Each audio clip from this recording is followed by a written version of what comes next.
Boa tarde, Visão Plural, edição do dia 3 de julho de 2015, são 16 horas e 2 minutos, horário de Brasília. Visão Plural é apresentado através dos estúdios da AltV em São Paulo. Bem, hoje nós vamos falar de um ser humano que vai dar uma lição de vida muito importante para nós todos. Seu nome é Sebastião Molina Sanches. Ele é administrador de empresa e também, agora, escritor. Ele acaba de lançar esse livro, que A Vida Vem em Ondas, pela editora Pontes. E ele cresceu e nasceu na cidade de Cafelândia, mas mora em Campinas hoje, exercendo funções na área de tecnologia da informação. Sebastião, tudo bom? Tudo bem. Bem, todo livro leva uma gestação. Não chega a ser 9 meses. Quanto tempo levou esse seu livro? Eu acho que ele nasceu junto com o diagnóstico. Um diagnóstico. O diagnóstico. O título foi... O diagnóstico, vamos só esclarecer. O nosso amigo Sebastião descobriu que tinha uma doença que não é tão rara, mas que é difícil enfrentar. E quando ele teve o diagnóstico, ele disse, vou escrever um livro. Então vamos contar como é que foi. Isso. Quando é que você recebeu o diagnóstico? Qual foi a tua primeira reação? Essa história começa em junho de 2013, localizando aí no tempo, né? Eu comecei com dores muito fortes, isso que marcou o início do problema, né, da doença, que eu não sabia o que era. E aí eu escrevi uma crônica, uma pequena crônica, que eu já tinha costume de escrever, e o título da crônica era A Vida Vem em Ondas. E a partir daí eu continuei comunicando com os amigos a respeito do que estava acontecendo comigo, e aconteceram muitas coisas, né? E ao longo do tempo, muitas coisas que teve uma espera, um diagnóstico, teve uma expectativa. E aí saiu a ideia do livro, e as pessoas que sabiam que eu já escrevia diziam, você tem que escrever essa história. E aí fui escrevendo, durante a doença mesmo. Esse diagnóstico que você teve demonstrou que você é um caso entre quantos no Brasil? Então, primeiro a gente acha que é o único, né? Se nunca a primeira impressão que o doente tem. Isso, sou um caso único, raríssimo. Inclusive os nomes de doenças que vinham eram de doenças raras, né? Mas não é. Eu fui chegando numa família de câncer que chama linfoma, uma família de doenças, tem mais de 100 tipos. E aí uma pessoa aí famosa que teve há pouco tempo foi o Janequine, então uma doença muito parecida com a que ele teve. Uhum. Eu fui pesquisar o livro que o Ricardo Fiuza publicou e aí estava lá essa descrição. E algumas outras pessoas tinham tido linfoma. Então, assim, eu percebi que existia assim, uma história vasta sobre isso. Era uma doença que foi mapeada, acho que em 1949, então já é antiga o seu reconhecimento. Só que eu tive uma peculiaridade, né? O linfoma é um câncer no sistema linfático, que é um sistema bastante complexo do corpo, que produz células, produz sangue, inclusive. E no caso, as células cancerosas que foram meu problema, né, elas foram se fixar no osso. Isso era raro, isso era 2-3% das pessoas que têm linfoma ósseo. A quantos médicos você foi para você descobrir que era esse o problema? Então eu fui a alguns médicos. E depois eu fui pesquisar um pouco sobre isso na internet e descobri que várias pessoas passam pelas mesmas situações. As pessoas chegam com muita dor ou com algum problema no pronto-socorro e acham que é pedra no rim, acham que é um monte de coisa. Quais são os sintomas para poder ajudarmos as pessoas a descobrirem quando elas têm? Primeiro porque no Brasil as pessoas acham que médico é Deus. Sim. Então elas não perguntam, elas têm medo de perguntar. Sim. E ficam todos sem jeito. Então o médico erra também, é um ser humano. Então vamos esclarecer. Como é que você se sentia? Quais eram os sintomas que apareceram que foram levar você de médico em médico? Essa é uma pergunta interessante e engraçada, porque as pessoas perguntam já sentindo os sintomas. Falam, eu sinto isso também, será que é? É a sugestão. Isso. Será que é isso também? Aí eu esclareço o seguinte, eu tive dores muito fortes. As dores começaram devagar, mas quando elas se instalaram mesmo, eram dores insuportáveis. Aonde era? Nos ossos, principalmente no fêmur e na bacia, grandes ossos, que é onde está dentro a medula, né, e a medula que está produzindo essas células cancerosas. Mas aí foi interessante porque as pessoas perguntam e falam assim, nossa, mas eu sinto uma dor há 10 anos, será que é isso? Eu falei, olha, provavelmente não. É reumatismo. Ou problema muscular ou alguma coisa assim. Mas eu não tinha os sintomas típicos, né? Sudorese, tinha 3 sintomas, perda de peso, eu não tinha perda de peso, não tinha sudorese noturna e febre baixa também, uma febre constante durante alguns dias. Eu não tinha esses sintomas e até chegar no diagnóstico isso foi um complicador, porque meus exames eram todos bons. Então eu ficava muito irritado com os médicos porque eles diziam, olha, seus exames são todos bons. Eu falei, sim, mas eu estou morrendo de dor. Como é que a gente faz isso, né? Como é que o médico faz? E aí eu percebi essa coisa que você falou do médico não ser Deus, é que eles têm um universo de doenças para pesquisar, um universo de exames para fazer, que enquanto não atirarem para o lado certo, né, pegarem alguma pista interessante, eles não chegam ao diagnóstico. Você se tratou em Campinas também? Me tratei em Campinas. Essa história, ela viajou um pouco pelo Brasil. Eu comecei a ter as dores no final de junho em Campinas, viajei para Cafelândia. Essa chance. Imagina primo que morre de saudade, que cresceu junto, cresceu na fazenda e hoje está espalhado também, né? E é uma alegria, é uma alegria muito grande. E eu com dor, mas aí com analgésico, fazendo massagem, ainda as dores eram leves. Voltei de Cafelândia para Campinas e fui para Recife. Minha esposa é de Recife. Então parte dessa doença eu vivi em Recife. Quando chegou em Recife, as dores pioraram muito. Aí que de fato eu considero que percebi que a coisa era grave. E em Recife eu ia passear pela praia de Boa Viagem, pessoal falando para tomar cuidado com os tubarões que tinham lá, né? Que vem as notícias dos tubarões. Tem lá escrito, não pode, aqui tem tubarão e ninguém acredita, eles ficam só olhando assim, né? Isso, mas Boa Viagem é lindo, gente, vale a pena, vale a visita. Molhe pelo menos os pés e obedeçam as placas. As placas, pelo menos as placas. Pelo menos as placas. E aí? Aí chegando lá eu comecei aumentou muito a dor e comecei a ir para o hospital. No hospital eles não sabiam o que fazer, eles me davam analgésico muito forte, não fazia efeito. Faziam exames, meus exames continuavam bons. E aí uma neurologista lá que fez um exame um pouco mais, que eu achava detalhado, né? Ela falou assim, olha, você vai ter que fazer muitos exames, 40, 50 exames, até descobrir o que você tem. E assim foi, né? Aí terminou meu tempo lá em Recife, eu tinha uma passagem de volta.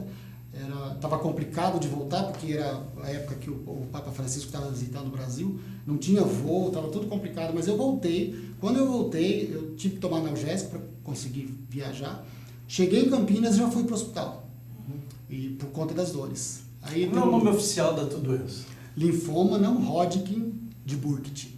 Isso foi... Desculpa, eu não apresentei hoje, nós estamos também com a Carmen Gomes. Eu percebi, mas a Carmen Gomes aqui, a nossa portuguesa, ela veio de Lisboa para cá, para a UTV, e ela é a interface com o internauta. E eu, acostumado a fazer o programa sozinho sempre, acabo falando mais do que devia, perguntando mais do que devia, e não dou chance para a loura aqui, portuguesa, falar um pouco. Então, cara, me diga alguma coisa. Ele vai continuar falando. Okay? Tá, ele vai falar, vai continuar falando. Então, o nome da doença é? Linfoma não Hodgkin de Burkitt. Sim. Então, nós estamos em Recife, você volta para São Paulo. Diga. Isso. Eu queria perguntar para você se isso foi descoberto... demorou muito tempo ou assim que você soube, já fez os exames e isso foi descoberto imediatamente? Então, eu pesquisei as histórias, né? Comparando com algumas histórias, o meu foi descoberto muito rapidamente. Levou uns 15 dias mais ou menos para chegar no diagnóstico preciso, né? Tem um negócio que eles fazem que é biópsia, que existe um exame... Que bom, né? Que foi descoberto imediatamente. Os médicos foram muito assertivos, assim, eles atiraram para o lado certo. Depois de me falar várias vezes que não tinham ideia, eles foram muito... Isso em Campinas? Em Campinas. E você tem plano de saúde? Plano de saúde. E o plano de saúde cobriu? Cobriu tudo. Não houve nenhum problema? Nenhum problema. Agora, uma coisa importante. Quando uma pessoa está doente, é normal a família, quer dizer, a estrutura familiar entra em pânico. Com certeza. E depende muito do doente, que também tem que se preocupar com o dia a dia e o futuro. É fundamental ter um apoio básico. Você, no seu livro, deixa claro que a sua senhora e as suas 2 filhas foram fundamentais, além dos amigos, é claro, para que você pudesse navegar nesse mar difícil de exame. Você chegou a ser operado? Não requer operação por ser difusa, deve ser no corpo inteiro. O corpo inteiro. Tá. E como é que foi essa após o chamado o diagnóstico, como é que você passou a viver e conviver? Então, é uma história, é um tratamento longo, né? 1 ano, 8 ciclos de quimioterapia.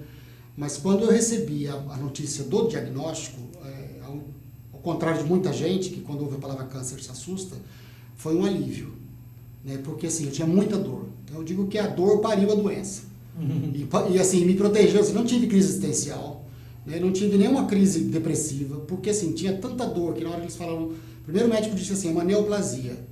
Eu não sabia o que era neoplasia, eu falei, mas desconfiei. Eu falei, doutor, neoplasia é o que a gente chama de câncer? Ele falou, é isso mesmo. Eu falei, então nós estamos desconfiados que você está com uma neoplasia, um linfoma. Foi um alívio. Eu falei, agora eles vão saber o que fazer com a minha dor. E a dor tinha uma dinâmica assim, paradoxal, que quando a dor cessava, eu era muito feliz. Assim, era um estado de felicidade, de euforia. Era uma euforia assim, tão grande, porque o contraste era muito grande. Então, quando veio o diagnóstico, foi um alívio, até para a família, assim, no sentido de saber o que eu era. Eu acho que os amigos em volta se assustaram mais do que eu. Né? Eu me lembro de sentir assim, falei, eu vivi minha vida. Né? Eu tinha quase 48 anos, fazendo 48 anos, fiz no hospital 48 anos. Falei, eu vivi minha vida, tive minhas 2 filhas, minha esposa, meus amigos. Ainda não tinha escrito um livro. Então, faltava isso. Agora eu coloquei aí que já tem o livro. E aí, para pegar o livro, o gancho do livro, a crônica começou a se tornar livro. Sim. E essa etapa da tua vida, de quimioterapia, etc. e tal, você fez quantas quimioterapias? São 8 ciclos. 8 ciclos.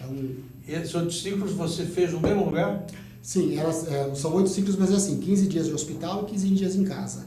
Ah, tá. Então, assim, era uma quimioterapia que requeria ambiente hospitalar, porque ela me deixava com a imunidade baixa.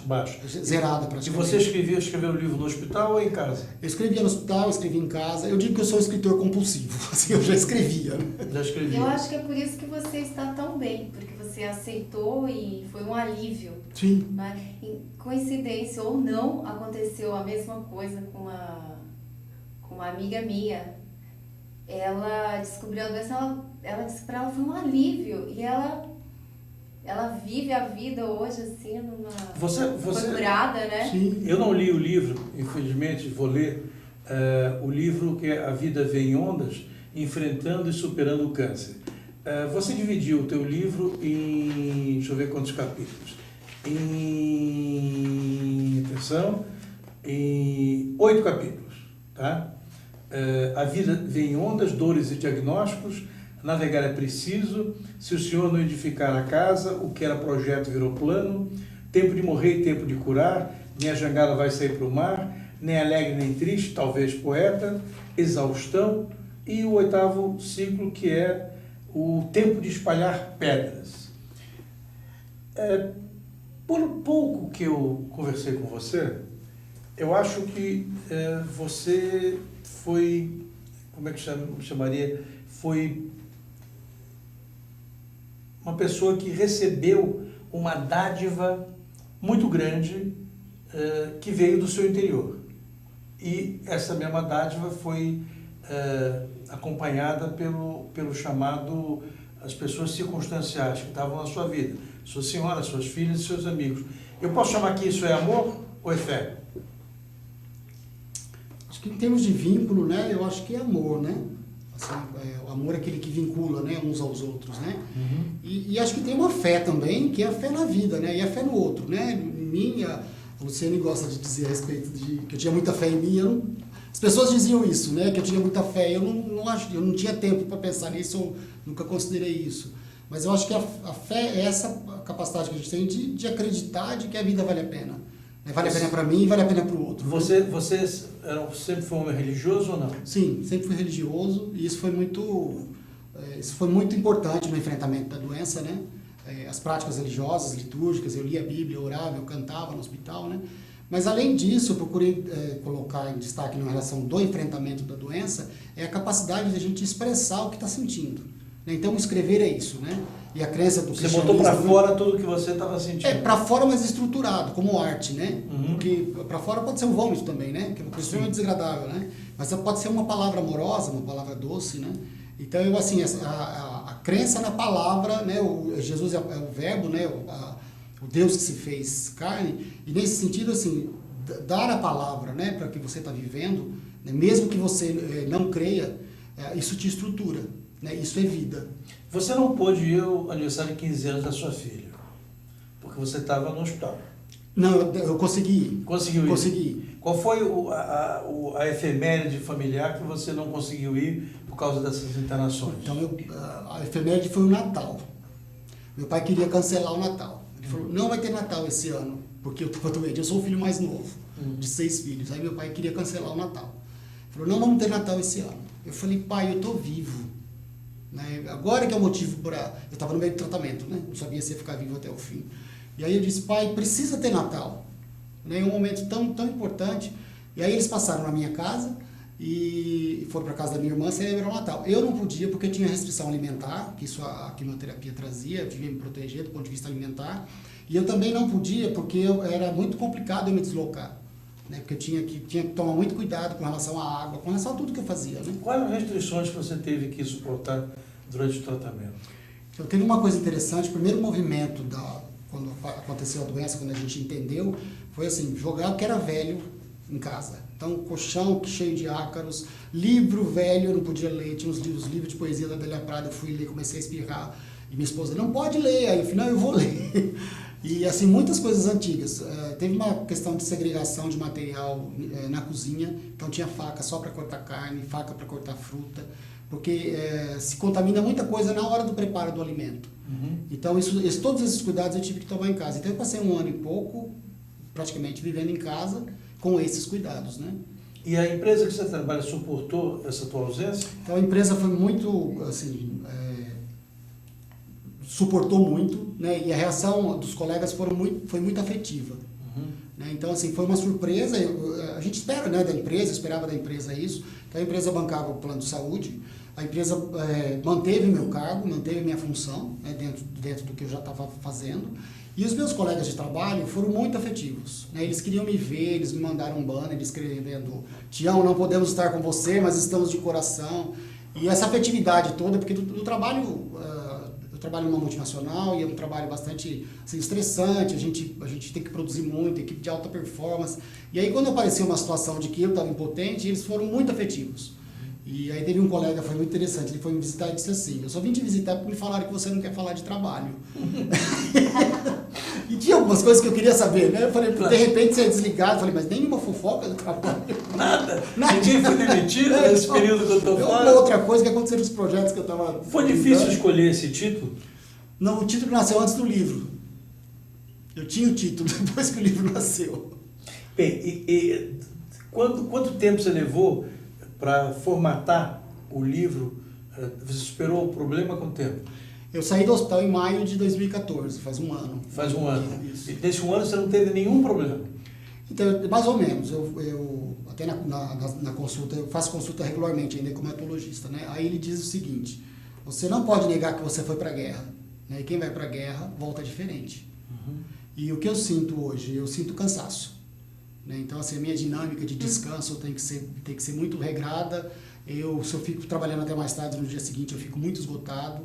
Então, isso mudou. Então, eu sinto que o meu corpo foi desgastado nesse tempo de quimioterapia. Natural. De fato, esse é o processo. A né? pessoa normal já acontece isso, né? Na idade. Sim, eu, por natural, exemplo, natural. já começa quando... Natural. Se dormir muito, dormir pouco, já fica imprestável, né? Então, mas eu tive o que me explicaram, que eu achei que faz muito sentido, acelerou esse processo.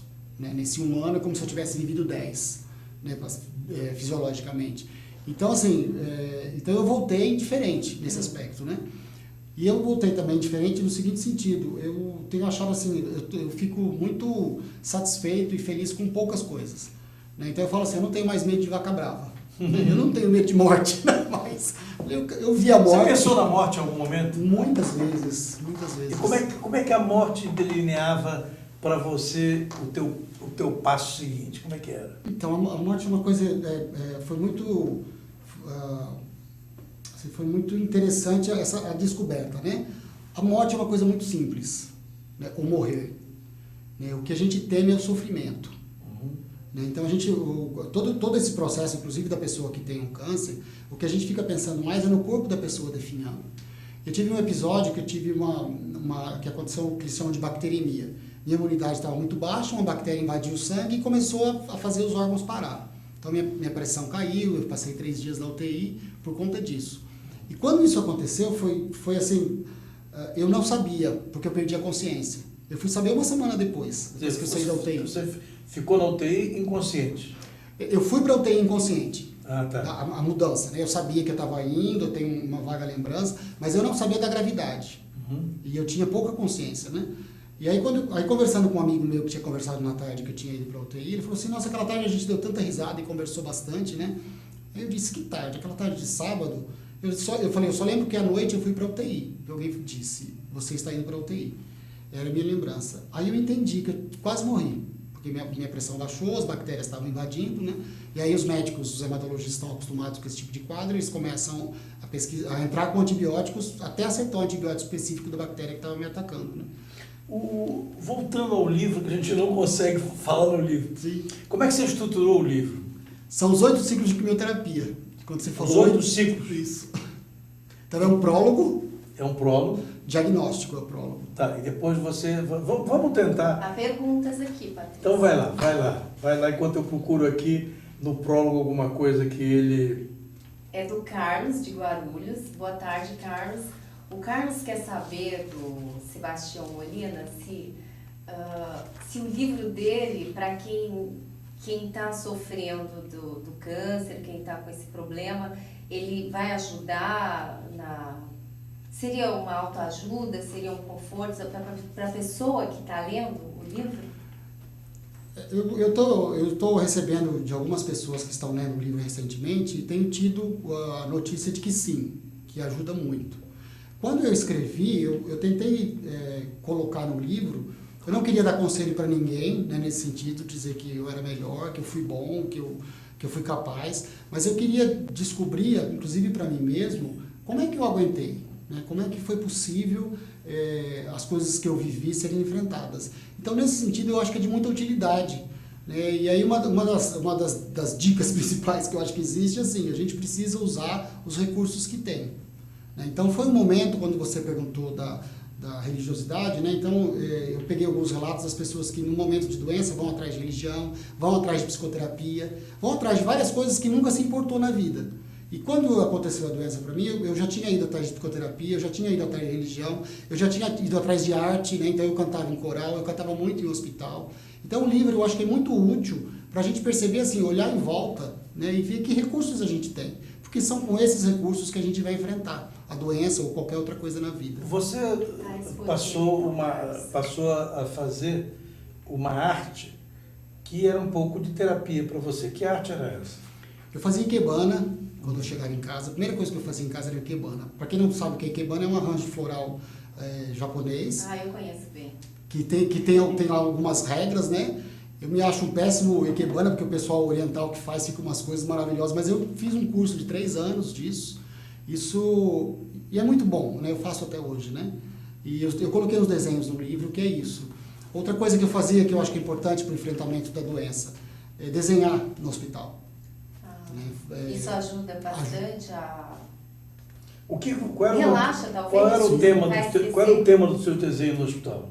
O tema era um problema, eu não sabia o que desenhar. Muitos deles eram ikebanas mesmo, coisas que pareciam na minha cabeça. E assim, não tenha medo de se expor no seu desenho. Se o médico disser para você que você desenha mal, que seu desenho é feio, ele disse isso para mim. E foi muito interessante. Agora você tem um trecho aqui que você fala na Wilza Carla. Por quê? Sim, então foi engraçado. Os 3 dias de UTI eu ganhei 15 quilos.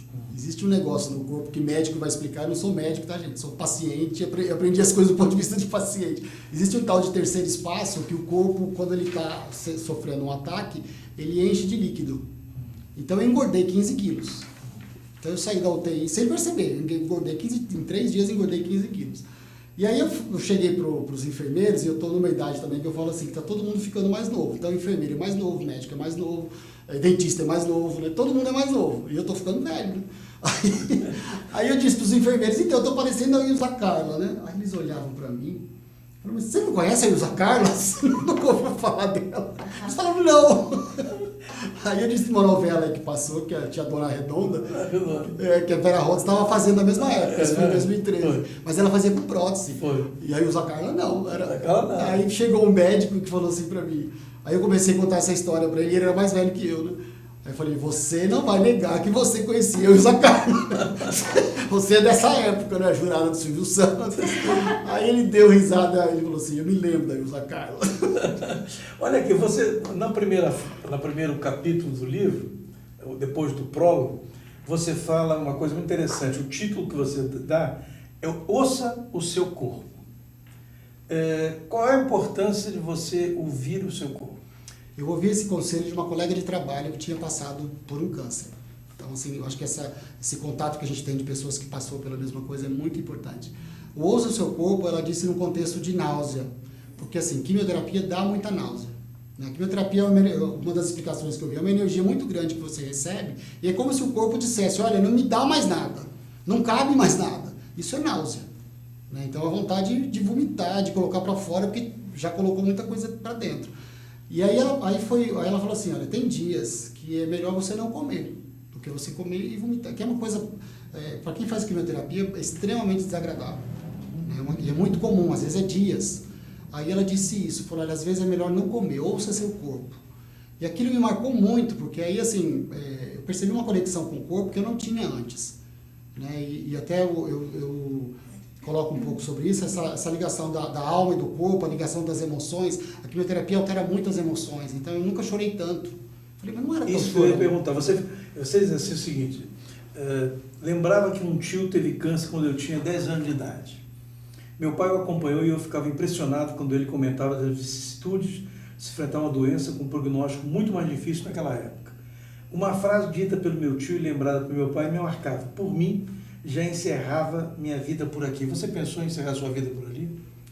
Algumas vezes. Eu cheguei, não que eu encerrar, mas que seria encerrada. Você achou que seria encerrada? E aí você disse, a visita dos meus pais chegou ao fim. Quando eles saíram do quarto, chorei e fui ficar com eles mais um pouquinho na cafeteria do hospital. Isso remete a uma coisa que você falou anteriormente, que os momentos são fundamentais. Sim. Você viver e curtir os momentos.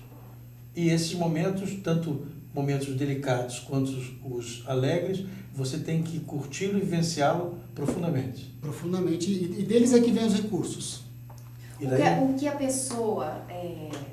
pessoa quando está normal, assim, eu digo, pessoa que já teve também está normal, mas eu digo, a pessoa que não teve a doença, que não tem a doença, talvez essa pessoa, essa pessoa não dá tanto valor para a vida, como viver, não é? Sim. E depois, eu sei porque eu tenho conhecidos que teve essa doença, o câncer, e aí depois, uma mínima coisa você dá um valor, e eu aprendi muito isso com essas pessoas, isso é lindo. O que aconteceu com você foi isso, você aprendeu, eu diria que você aprendeu a viver melhor depois da sua superação? Eu acredito que sim. Tem uma coisa na convivência hospitalar, né, que é muito interessante, que às vezes, assim, das pessoas mais simples, né, a copeira, a faxineira, vem uma coisa tão boa, né, assim, vem uma assim, gente cuidando de você, falando, nossa, como essas pessoas cuidam, né? E isso é importante, né? De você perceber que em pequenos gestos, às vezes pessoas que nunca tiveram muita delicadeza com você, por questões às vezes de trabalho, ou na vida mesmo, né? No dia a dia, daquela pessoa vem um gesto que te alimenta, assim, serve para o dia. Você descobriu seres humanos nobres, na verdade. A nobreza dos seres humanos, né? Porque, assim, acho que eram os mesmos, né? Assim, não eram Só que outros, antes né? você não valorizava tanto aquilo, Isso. não é? E aí depois você aprende a No dar valor. quarto capítulo, que é a quarta internação, você conta bem interessante. Você diz assim, os dias eram monótonos. Nesse início, quando deixasse de ser, eu estaria sob o efeito da medicação. O corpo demorava uma semana para ficar intimidado frente aos remédios que tomava. No segundo e oitavo dia acontecia o procedimento que mais tinha dificuldade para ser efetivado, a intratecal. Contaram-me que o neurologista que o fazia gostava de música erudita, então eu coloquei uma missa de Mozart e antes do Glória ele achou o caminho com a agulha na minha vértebra. Continuava com medo do procedimento não ser concluído adequadamente. A expectativa era grande, procurava relaxar, fazer automassagem, lia os salmos de peregrinação para que o sistema neurovegetativo respondesse conforme a necessidade. Aí começa um outro capítulo com a seguinte informação. A minha esposa tinha passado mal em casa. A doença que atingiu meu corpo estava provocando reações nas pessoas próximas também. Como é que foi esse momento? Então foi um momento assim, próximo de um esgotamento, mas de perceber assim que, como eu estava muito bem cuidado no hospital, né, e minha mulher tinha que dar conta. Eu tinha que trocar de roupa todo dia, roupa limpa todo dia que ela trazia. Nossas 2 filhas que estavam estudando e continuaram com a sua vida normal. A casa precisava de alimentos, precisava de limpeza. E ela administrava tudo isso. E a expectativa assim, de uma doença severa, né, de um tempo prolongado. Ela tirou licença do trabalho e ela tinha um dia a dia muito puxado. Né? E quando teve esse episódio aí dela passar mal em casa, eu percebi isso, né, de que de fato a doença que atingia meu corpo, né, mais profundamente, de alguma forma respingava no grupo também. Né? E tinha um outro amigo que me disse isso, falou, nós adoecemos juntos. A sua senhora é nordestina. Nordestina. Então, pernambucana, brava. Brava, já sabe como enfrentar as vicissitudes da vida. Aí você tem um capítulo que eu acho que é na sua quinta internação. Estou voltando para casa. Finalmente concluí um ciclo longo em 13 de dezembro de 2013. Depois de 26 dias tive alta. Saí de noite após a última dose do antibiótico. Mais uma vez experimentava uma alegria indiscutível. Saía vivo, sentia a cidade me abraçar, achava tudo lindo. Chorava de alívio e alegria. A ressaca era grande, o prazer em deitar na minha cama para dormir era imenso, mesmo sem conseguir conciliar o sono. O corpo ainda estranhava. Despertei logo cedo no dia seguinte, era simples e incrível. Estava na minha casa. A manhã chegava cheia de frescor, com o sol brilhando, revi minhas plantas e minha família, que aos poucos despertavam no cenário doméstico de sempre. Ainda não chegara o tempo de morrer, embora a morte tenha me rondado. Estar em casa de volta celebrava a vida de um corpo funcionando bem. Afinal, também fora um tempo de curar. Esse tempo de curar curou também mágoas, ressentimento, inimizades, curou muita coisa que você pensou que não fosse curar? Então, eu não sei se curou, mas assim, tornou desimportante, né? Assim, acho que muita coisa que eu queria da vida, muita coisa que eu queria do outro, né, ou dos outros, né, deixou de ter importância. Né? E assim, nesse sentido, acho que o grande aprendizado é de que a vida é simples.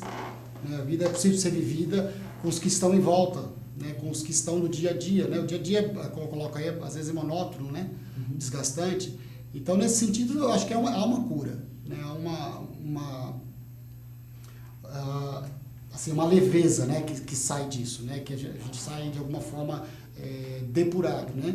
Agora tem uma coisa que às vezes as pessoas acham que uma doença como essa transforma muito, né, e eu não sei, eu acho que a vida continua, né, o que a gente continua sendo o que a gente é.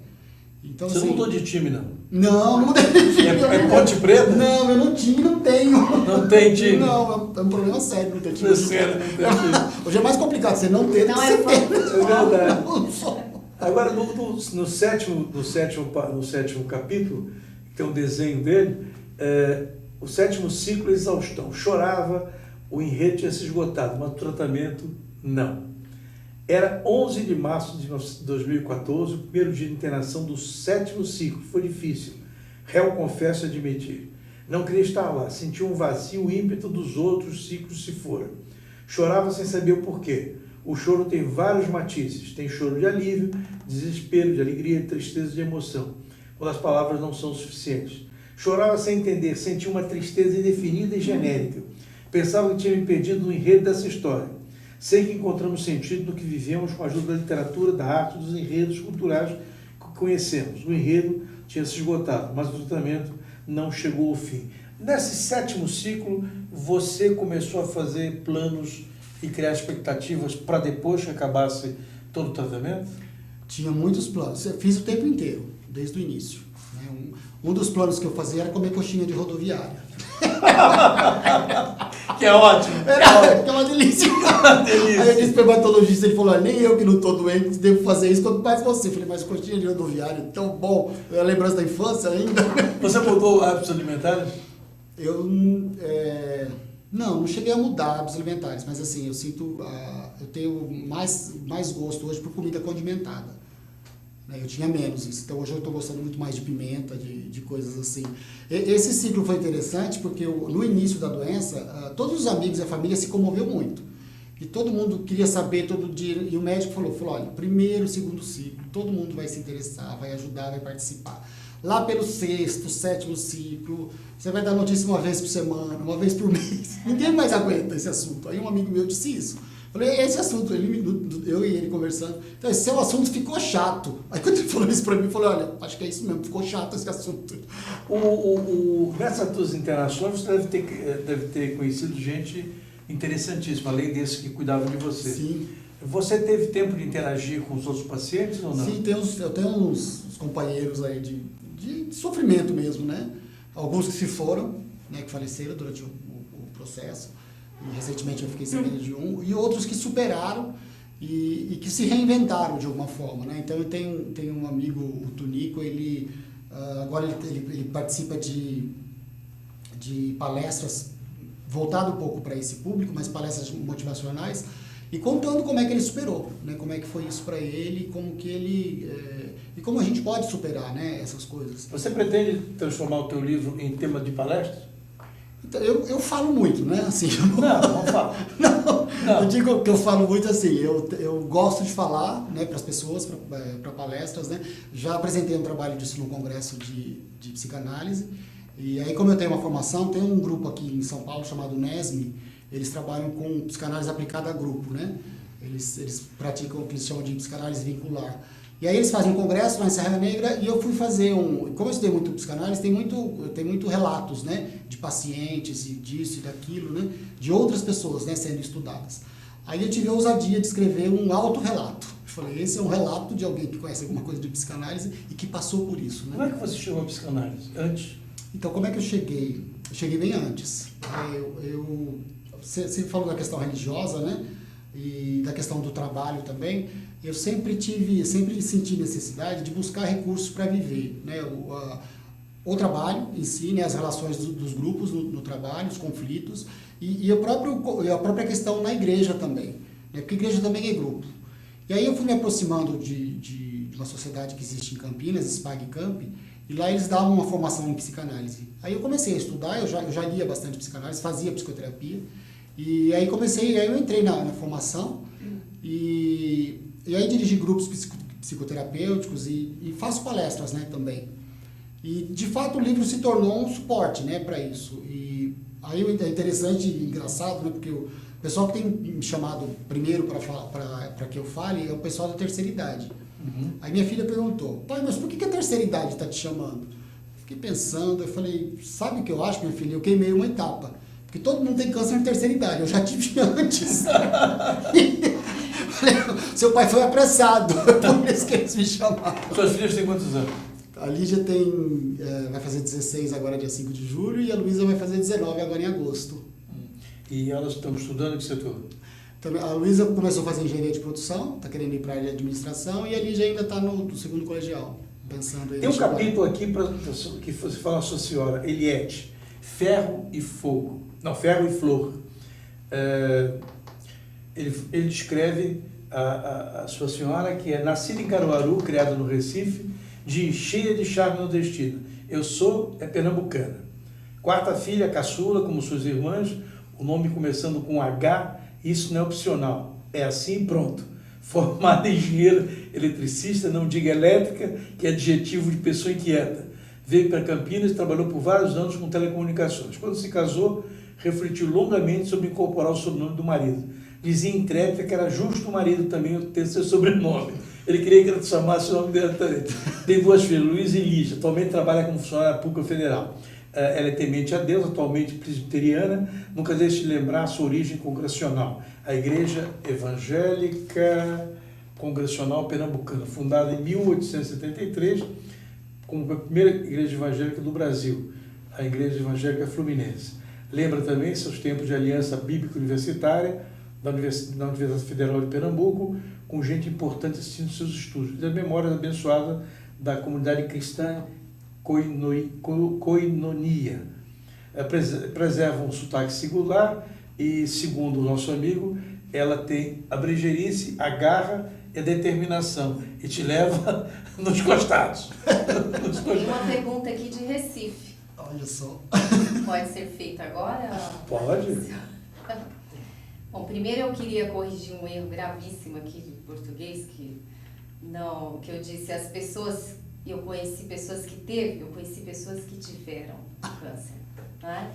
Então, e a pergunta é de Karina, ela diz,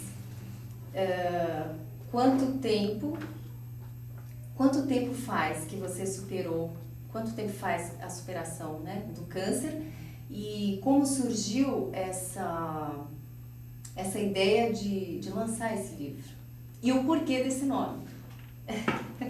Então, eu saí do hospital 1º de maio de 2014.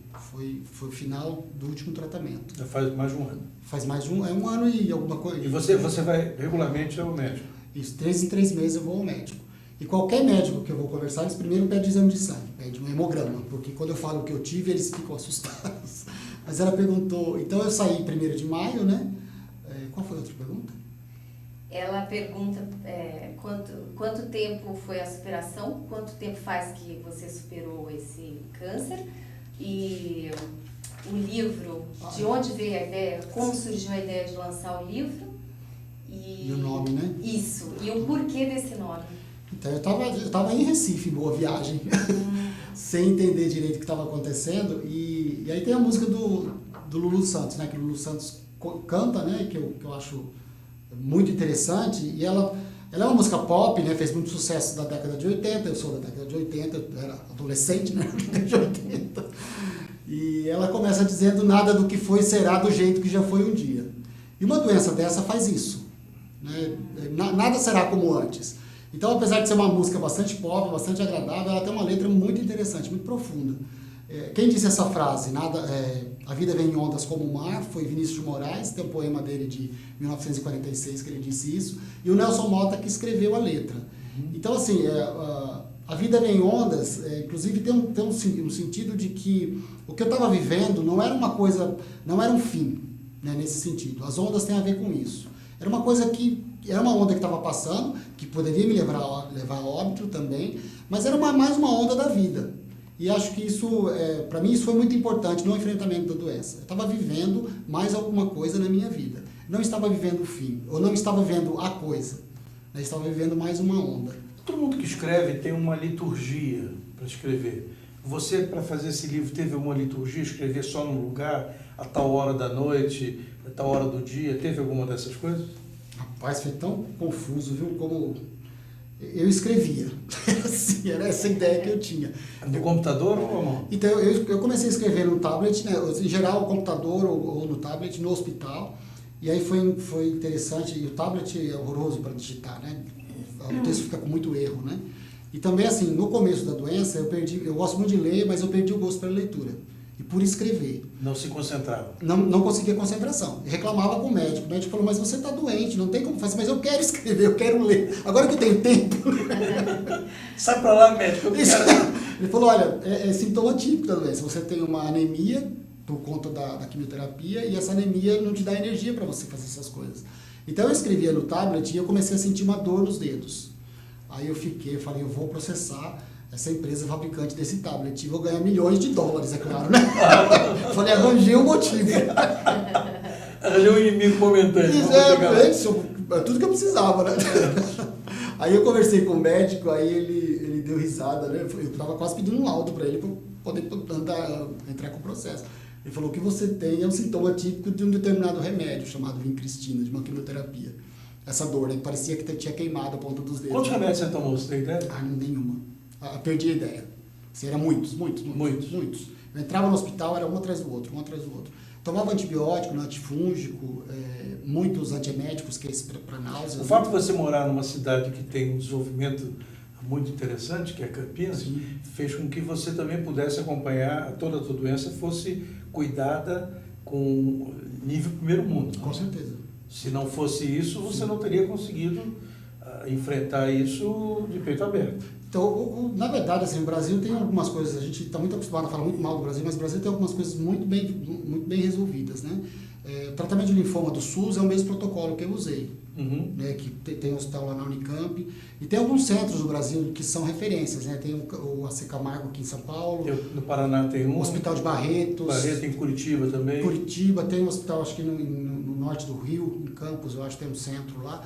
Então, assim, tem muitos lugares bons. Campinas tem o Boldrini, né, que é para câncer infantil.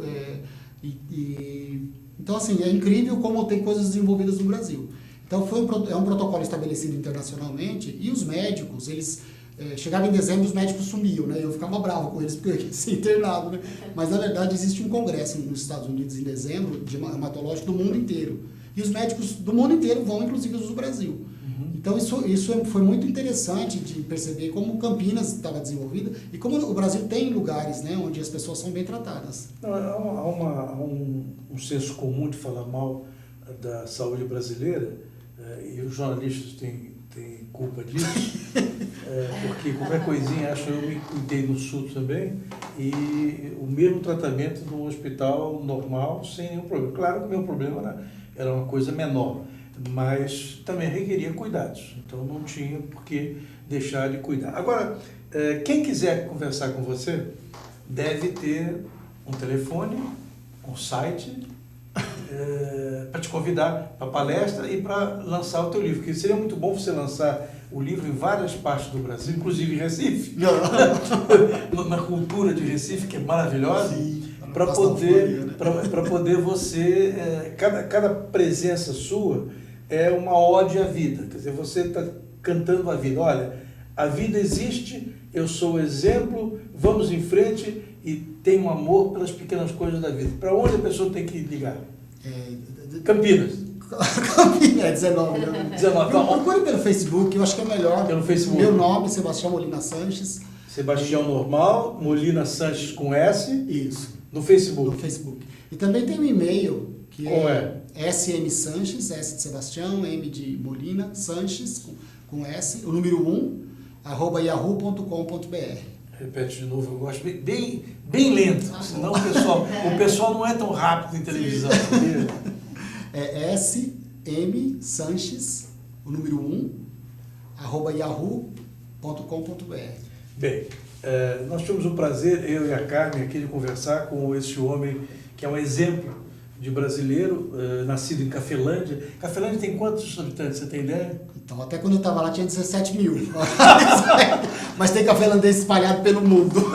O mundo, você é o cônsul de Cafelândia? Quase, cada cafelandês é um cônsul. É uma saudade imensa. Tá bom. Mas...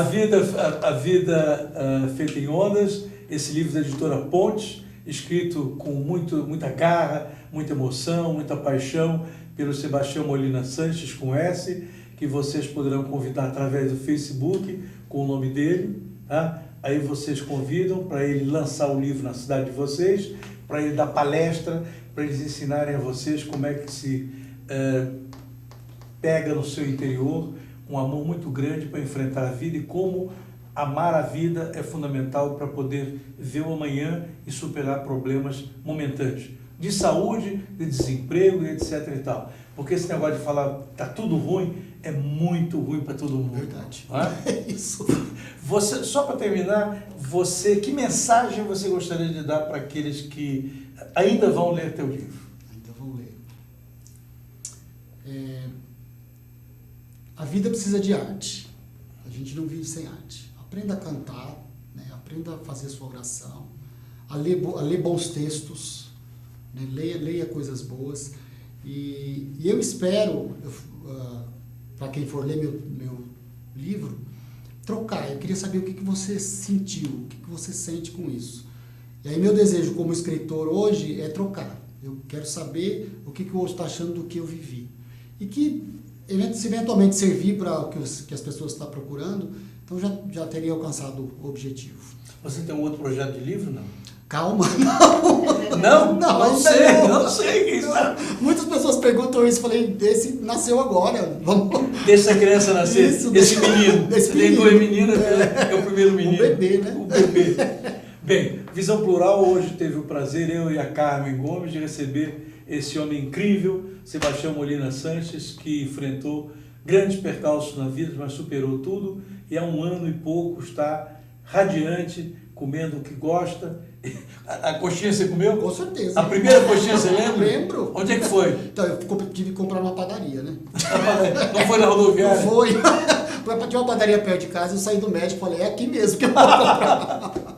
Bem, muito Mas obrigado. é tão bom, né? Muito obrigado. Né? Muito obrigado, Sebastião. Muito obrigado a todos vocês que assistiram hoje o programa Visão Plural. Voltamos na próxima sexta-feira, às 16 horas. Até lá.